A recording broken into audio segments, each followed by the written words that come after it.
What's up guys, it's OpTic 2bar and I'm bringing you another tutorial. This one's a little bit more complicated, but it should be good. So I'm going to show you what we're going to be doing. So you can see it's sort of a transition from a cinematic into the clip, and it's all about trying to make it as smooth as possible. So I'm going to remind you guys that you can download these files in the description to work with, and yeah. So to get started, I'm going to first of all close this main comp here. And then I'm going to go to composition, new composition, and make our main composition. Let's make it about a minute for this project. Press OK. So now I'm going to take our clip and drag it into a new composition as well. And then I'm going to take our cinematic and drag it into a new composition as well. So we have three different comps here. So here's our cinematic that I provided. And actually in this comp we're going to trim our cinematic because there's a bunch of dead space before it starts. So just go to where it starts moving, which is about here. Press B on your keyboard so that the work area starts there. Go to the end, right where it stops moving. So you're going to have to go frame by frame. Hold down Control right arrow. Go frame by frame until it stops moving. About to stop. Okay, so it stops right there. So the frame where you can see that's the last frame that we have. And then once you found that, press N on your keyboard to trim the work area. Then right click on the work area to trim the comp to the work area. So now we have our trimmed cinematic with perfect motion throughout. So now we're going to go into our main comp and drag out the two comps that we just made. So here's our clip, and then here's our cinematic. And what we're going to do is, you see this last frame? I lined this up in theater mode to fit with the clip as best as possible. So what we're going to do is find this frame in our clip and then line them up. So here's our clip. I'm going to go and find that frame. I think it was this one. So then I'm going to trim our clip, hold down Shift to trim it and drag it in. And then I'm going to move over our clip. So let's see if this frame is right. Okay, so it's not a perfect lineup as you can see, but when you actually do the cinematic, it's going to look a little smoother because it's going really fast. Okay, so what I'm going to do is we want to mask out the gun so that we can transition it on to make it even smoother. Because right now it just kind of looks cool and then just boom, the gun comes on, you know? Boom. So we want to make that a little bit smoother. So we're going to have to mask out the guns. So I'm going to duplicate the clip, so I'm going to select my clip and press Control D. And then on the frame that we want, which is this one, I'm going to right click the clip, go to Time, Freeze Frame. So now we have just a frozen frame of the perfect frame that we want to have the transition on. So now I'm going to just mask out the gun on this frame. So I'm going to zoom in here, take out my pen tool from up here. Make sure your clip is selected, and then I'm just going to mask out the gun here. So to draw these little curved lines, just click and then drag out to drag out these little lines here. So I'm going to speed this part up.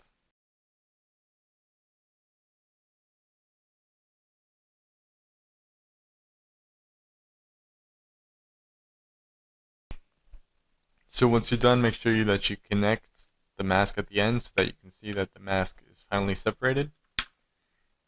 And if you deselect it, you can see what it looks like. And it's a little bit choppy. It's not a perfect mask.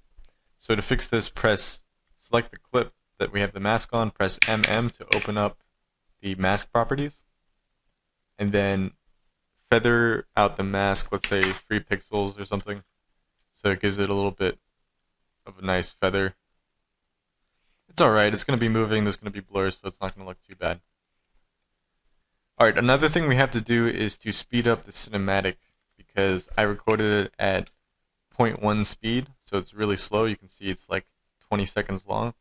So to fix that, just right click the cinematic, go to Time, enable Time Remapping, and I'm going to just drag in this first keyframe to, let's say, couple of seconds before, so we want it to be around. We'll see how that works, and we can always change it later. So once I do that, I'm also going to trim down the cinematic. Alright, so now we're going to take out the mask that we created before, and I'm going to trim it so that it goes away as soon as the clip starts, because we don't want it there after the clip starts. So zoom in here and just trim it off right when the clip starts. So now it's going to just go away as soon as the clip starts right here. You can see. But it looks pretty bad when it's just sitting there, so we're going to have to animate it on. So to do that, select your mask, press P on your keyboard, hold down Shift, and press R and S. So we have all of these properties open. You can also drop down the arrow and go to Transform. You also see these properties. It's a little bit cleaner to do it this way. So I'm going to take my Pan Behind tool up here and drag the anchor point of our mask down to about where the gun is. That's important for the animation. So I'm going to go back to my selection tool. And I'm also going to keyframe all of these values at the end of the mask. That's where we want it to end up. Now we can go to the beginning of the mask and change them around. So I think I'm going to move it down here, maybe rotate it. You can do whatever you think would look good. And maybe scale it up a little bit and then fix it up. So as you can see now, the gun kind of comes on like that. And maybe I'll even move it over a little bit more so it comes on from the side. Let's see how that looks. Alright, that's good enough for now. We can always change it. So another thing we need to do is to blur it a little bit, give it some motion blur. And there's a bunch of different ways to do this, but the way that I like to do it is to make an adjustment layer. So go to Layer, New, Adjustment Layer. I'm going to trim down this adjustment layer so that it doesn't take up that much space. And I'm going to go to our effects and presets and type in radial blur and drag that on. Actually, let me reset my workspace so that it looks the same as yours. So yeah, drag on radial blur, go to our effect controls, and change the type to zoom.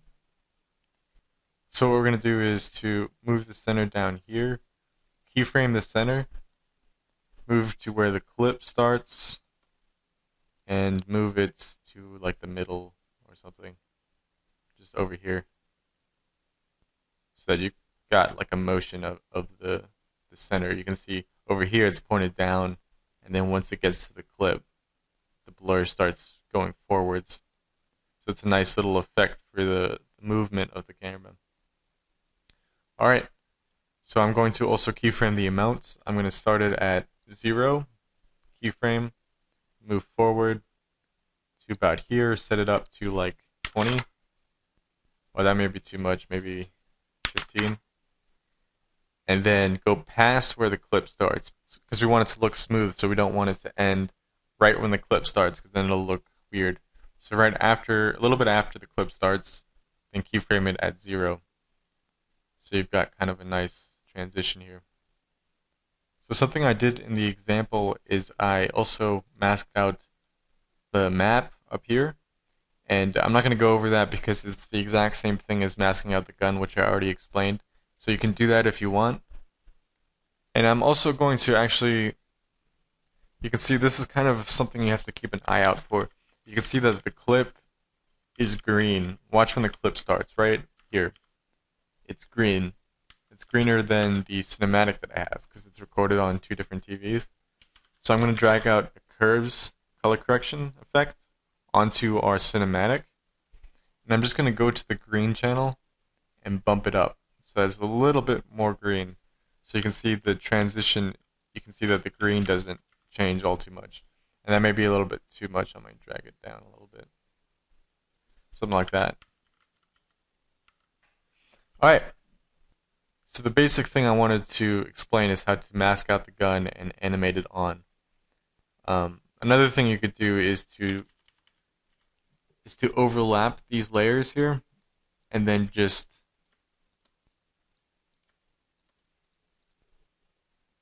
and then fade them onto each other. Do a little crossfade here. It may make it smoother and it may make it look weird. It depends. You can see here's the crossfade. So it's really up to you. This is just kind of a good transition, making cinematic into a clip. And you could do fancy things like maybe track something onto here, and you can do all of that inside of this composition.